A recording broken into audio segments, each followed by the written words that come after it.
So, Paul, we'll start with your team news. Is there any fresh injuries picked up from Saturday's draw? No, we came through unscathed and everyone's trained today. No complaints whatsoever from anyone, so that's a positive. And looking forward to the game tomorrow night. Yeah, is James McEwen available to you? Yes, he was back training today. I think, as I kind of said to you at the weekend, thought he would have trained last Friday, but didn't. And I think the nature of certainly the knee, he's one of those. He could flare up at any moment, or could give him more pain. The way that the pitches are now, as in the firming up, probably isn't the best surface as well. But it is what it is. But he did get through training today with no problems. That's good to hear. So Ryan Taylor's all okay after obviously his first start for about a month or so. Would he be okay to start 2 games in 4 days? That's, I guess, part of it, a decision. And slightly in my mind when I took him off at the weekend. But I think he just over 70 minutes, was it? I think. Yep. That he played. So he had a good chunk of it. Would be understandable if he's feeling it a bit. We've obviously got a game Saturday as well. So those things all have to come into consideration. But I'm sure if you said to Ryan, he'd say that he's ready to go again. The transfer deadline was also as brought forward to Thursday, but back again, as you explained on Saturday. What are the chances of someone coming in between now and then? I'm certainly hoping that there will be someone coming before then. I do think we need to try and look after ourselves. Again, wouldn't want to fall short in any shape or form because of not having, numbers or strength in depth. While I don't want to just carry people for the sake of it, at the same time, we are certainly, as we speak now, we've got, and before the deadline, no matter what happens tomorrow night, we've got something to play for. If we were kind of mid-table and we could see the season petering out, we'll probably just run with what we've got. But, hopefully, well, it's not the case. And hopefully, moving forward, there'll be some, big games to come. And we've just got to give ourselves the best chance of being competitive. If that means, again, having, 1 or 2 out of the squad that normally would expect to be in a match day squad at National League level, then that's, I guess, for me to try and manage and put up with. But I've got to think about what's best for the football club and trying to be successful and win games of football. So that's kind of where my thinking's at. Again, because there is still lots to play for. With tomorrow night, we start the sort of the final quarter of the games this season. So still plenty to play for, plenty of games still. But the importance obviously heightens with each week and game that passes by. Are you close? Could anyone come into the club before tomorrow's night's game? I was probably looking unlikely now, but certainly by Thursday, I would want to have someone here because for the reasons just explained. So fingers crossed we can make something happen. Is that in central midfield you're looking to bolster, or is there another position that you're keen to add to? No, certainly midfield. I think is an area where, say, there's an element of concern for me, because Fox is making good progress, but when he is back, we're not entirely. No one's got that crystal ball just to know that he definitely doesn't break down, or how he's a fit lad. He's certainly working hard, but it's a big expectation to suddenly be able to then go and play 90 minutes consistently. So I think with that, and then the players that we do have available, we are a little bit light. Yes, of course, there will be competition, but again, as I just explained, I prefer to have that than be looking around and thinking, we're really sure who could I perhaps ask to play in there that's not their position, or perhaps getting a younger player to come in, as we're saying at the minute, in such an important and crucial part of the season. Why was the deadline reverted back to Thursday? I don't expect you to name the football club that made the argument, but what was their argument, if that makes sense? I'm not entirely sure. I just know that they were against it being moved. I would suspect that it's maybe around a club not being able to sign players, unlike a lot of the clubs that are able to. I think that's kind of the only little bit of information I've kind of gleaned without it being in truth made official. But it does certainly seem odd that we all received information that it would be extended, and then that decision's been reversed. Is that a frustration for you? Would you have liked the deadline to have been longer? I think it's just a little frustrating, as in you're told one thing and then it changes back. No real issue with it, Elliot, in general. From we set out, but I don't know. It's almost a bit like if we said now, well, we're going to change the playoff system.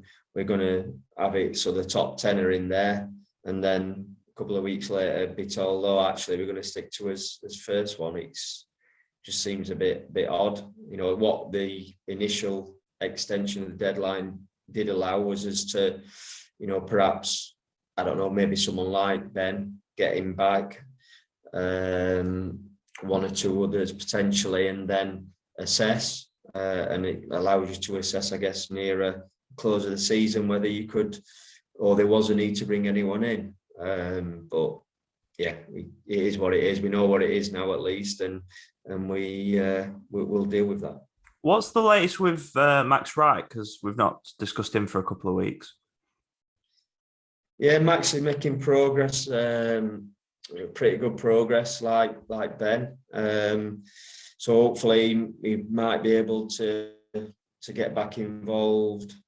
I would imagine, maybe next week, best case, or maybe the week after that. But again, I kind of nothing personal against the lad or anything like that, but we kind of always just cautious until it actually happens, and even then, just a worry that the way that it seems it's gone for him, that might not sort of last. But fingers crossed. Still rather have him available than not, of course. So hopefully he can continue at the minute what looks, a sort of steps in the right direction. So that's good to hear. Solihull Moors obviously coming up on Tuesday night, first and foremost. Will you approach the game any differently to the reverse fixture? No, I don't. I think that was, some time ago, realistically. I think from memory, Sam Bell, I think it was his debut. Yep. I think. So playing Sam was new to the group, new to us. We had a couple of lads certainly that didn't have the best nights that they've had in a Grimsby shirt. But overall, I still thought the game, we were more than competitive in it, and we're actually on top of the game for the period between them opening the scoring and getting the second goal.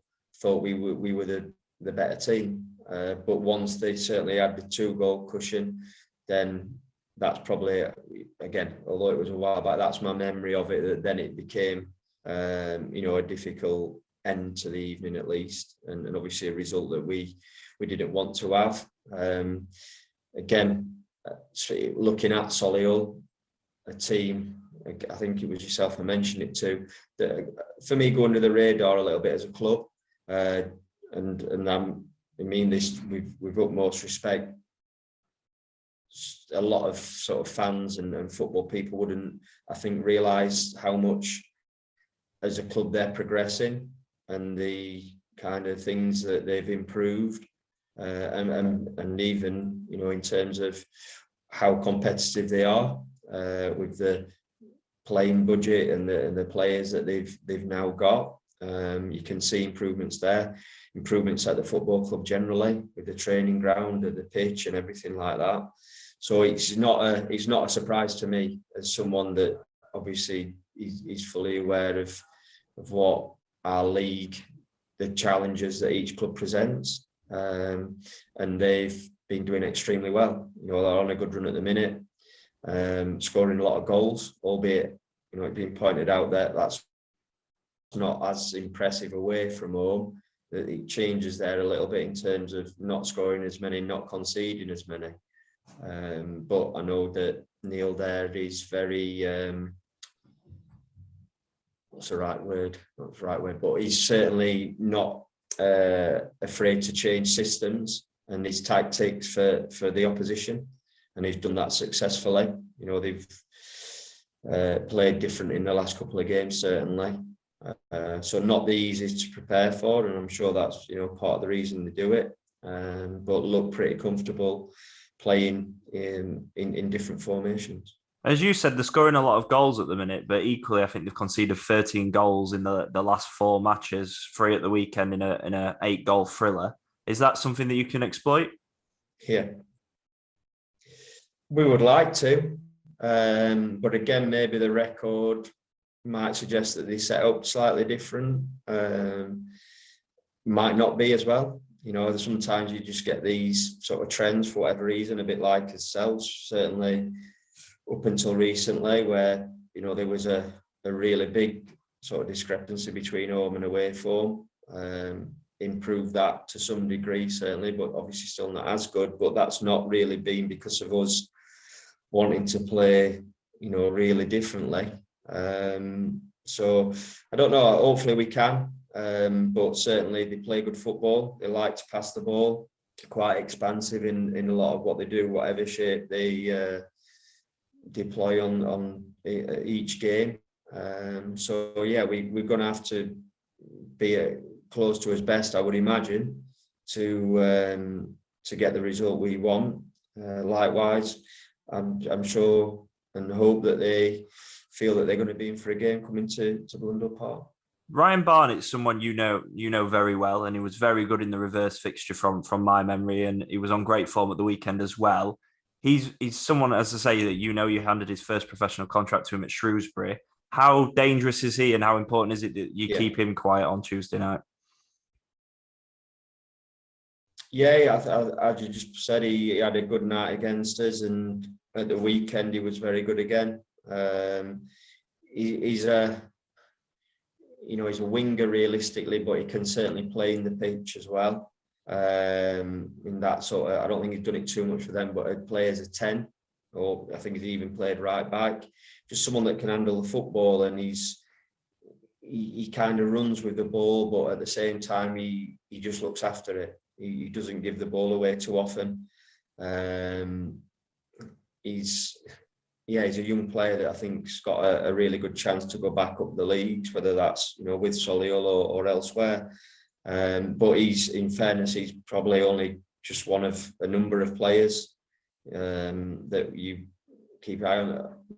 I think Jamie Osborne, that the Grimsby Town fans will obviously know, very good footballer. We've got 2 fullbacks that like to get forward. Dallas has certainly started scoring goals for him, and scored goals last season when he was at Weymouth. So they've got quite a few threats, to be honest, and that's the reason why they're doing well. But I think we've got some decent players as well that I'd like to think they'll be having a look at and taking note of. I think it's certainly the kind of ingredient there for what should be a good game of football. But I don't care if it's rubbish, if I'm honest, if we get the win, because as we said, the points, they're always important, but we certainly are getting to the stage where they're almost more important now, because we haven't got another 40 games to get the master points. So yeah, we'll see if it is a good game, but it wouldn't surprise me if it was a decent game of football. Yeah, and on that note, 6 of the top 8 are playing each other on Tuesday as well. Do you think that adds to the occasion and it might add to the atmosphere as well around Blundell Park? It feels like it could be. I know there's still another 10 games to go, but it could be a definitive night and one that we look back at the end of the season. Maybe, I mean, I guess something that you kind of said at the weekend was about the point at Boreham Wood was a good point, but it might seem even better if on a positive result. Who knows? I guess that's been and gone now, but it would be nice to back that up, and it would look a better point again if you can stick another 3 on top with the game tomorrow evening. I'm aware, obviously, of the games. I'm not sure that has too much of an impact on sort of atmosphere tomorrow night, but I would like to think that as fans, we've had the ones that have either had to watch or listen from afar, or sort of being part of the grueling journeys that we've all had to encounter over the last 10 days, whatever it is, to be back home. And I hope that the fans will turn out in the numbers and get behind the players. So starting tomorrow night, we're not going to have it all our own way, and I'm pretty sure the weekend will be the same. And that's when the players will, I'm sure, appreciate the support they get. Because we've had really good turnouts at those games, like I said, that have been a long way from Grimsby. We appreciate that support, and hopefully now we are at home, we can get a good crowd in, and we'll try as best to put on a performance that they can get behind.